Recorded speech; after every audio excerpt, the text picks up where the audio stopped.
इस ब्रह्मांड में एक युद्ध अनंत काल से चल रहा है। एक ओर है परम सत्य का प्रकाश और दूसरी ओर अहंकार का घना धुआं। जब जब इस अराजकता ने मानवता को घेरा है, तब तब रामायण ने एक मार्गदर्शक बनकर दिशा दिखाई है। ये महाकाव्य हमारी भारतीय चेतना की मूल आत्मा है, जो हमें इस अंधकार से बाहर निकालता है। इस गाथा के केंद्र में एक ही सर्वोच्च विचार है, मर्यादा पुरुषोत्तम। ये पदवी किसी जन्मसिद्ध अधिकार से प्राप्त नहीं होती। इसे सिद्ध करने के लिए अपने जीवन की सबसे प्रिय वस्तुओं का अत्यंत कठोर त्याग करना पड़ता है। धर्म की विजय का शिखर जितना भव्य है, उस तक पहुंचने का मार्ग उतना ही कंटीला है।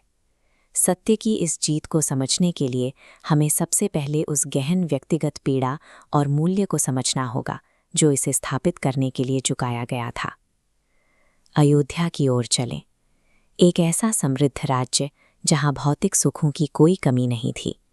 फिर भी राजा दशरथ के हृदय में एक गहरा सूनापन था, एक उत्तराधिकारी की लंबी पीड़ादायक प्रतीक्षा।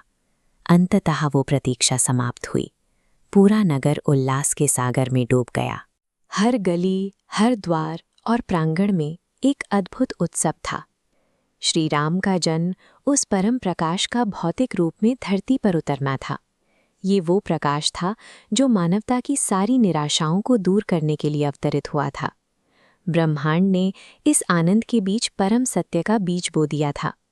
ये बीज अब आने वाले महाप्रलय और सर्वोच्च बलिदान की कठोर आंधियों में परखे जाने के लिए तैयार था। वो आनंद क्षणिक रहा।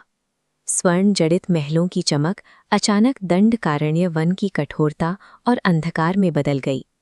जिस क्षण माथे पर राजतिलक होना था, उसी क्षण एक पुत्र ने अपने पिता के वचनों का मान रखने के लिए सबसे बड़े सिंहासन को एक शांत मुस्कान के साथ ठुकरा दिया। इस निर्णय का भावनात्मक बोझ अत्यंत भारी था। रेशमी वस्त्रों का स्थान खुरदुरे वल्कल ने ले लिया। अयोध्या वासियों के नेत्र आंसुओं से भर गए। वो विदाई का दृश्य आज भी हृदय को विदीर्ण कर देता है। श्री राम ने वनवास को किसी विवशता या पराजय के रूप में नहीं स्वीकारा। उन्होंने अपने कर्तव्य और धर्म के सर्वोच्च आदर्श को स्थापित करने के लिए इस पीड़ादायक मार्ग का स्वेच्छा से चयन किया। त्याग की ये गरिमा ही एक राजा को मर्यादा पुरुषोत्तम के शिखर पर बिठाती है, जहां सत्य की रक्षा सिंहासन के सुखों से कहीं ऊपर है। वन का जीवन शांत किंतु संकटों से भरा था। इसी शांति को छिन्न भिन्न करने के लिए छल का एक मायावी रूप सामने आया, एक स्वर्ण मृग। सुरक्षा की वो पावन लक्ष्मण रेखा पार हुई। माता सीता का हरण उस पवित्र सीमा का टूटना था, जिसने मानवता के सबसे गहरे घाव को जन्म दिया। आश्रम में अब केवल एक भयानक सन्नाटा था। बिखरे हुए फूल और वीरान कुटिया उस क्रूर छल की गवाही दे रहे थे। उस दृश्य को देखकर श्री राम किसी निष्प्रिय देवता की तरह शांत नहीं रहे। उन्होंने एक साधारण मनुष्य की तरह वियोग की उस असहनीय पीड़ा को महसूस किया। उनकी आंखों में अपनी पत्नी को खोने का गहरा हाहाकार था। यही वो बिंदु था जहां मनुष्य का शोक ईश्वरीय संकल्प में ढल गया। वो पीड़ा ब्रह्मांड के संतुलन को पुनः स्थापित करने की एक अटल प्रतिज्ञा बन चुकी थी। सीता हरण वो अग्नि थी जिसने उस मौन वनवास को एक ऐसे महासंग्राम में बदल दिया, जिसका एकमात्र उद्देश्य जड़ से बुराई का विनाश करना था। लंका की रणभूमि धधक रही थी। ये निस्वार्थ कर्तव्य और अंधे अहंकार के बीच अंतिम अनिवार्य टकराव था।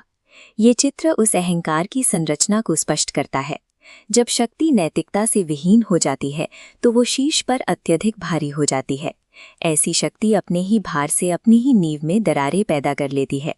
श्री राम के इस प्रहार ने रावण के अहंकार के ठीक उस केंद्र को भेदा, जिससे उसके साम्राज्य का सारा भार उसकी अपनी ही जड़ों पर गिर पड़ा।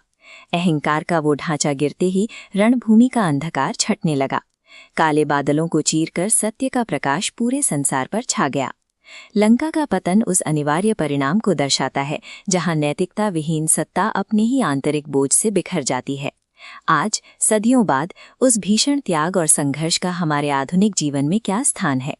ये गाथा हमें सिखाती है कि आपकी जीवन का व्यक्तिगत वनवास चाहे जितना भी लंबा हो या परिस्थितियां कितनी भी अंधकारमय क्यों न लगें, सत्य और धैर्य का प्रकाश हमेशा उनसे अधिक स्थायी होता है। आज की अराजक दुनिया में मर्यादा पुरुषोत्तम के आदर्शों को अपने भीतर एक दीपक की तरह प्रज्वलित रखें। ये प्रकाश आपको हर निराशा से बचाएगा।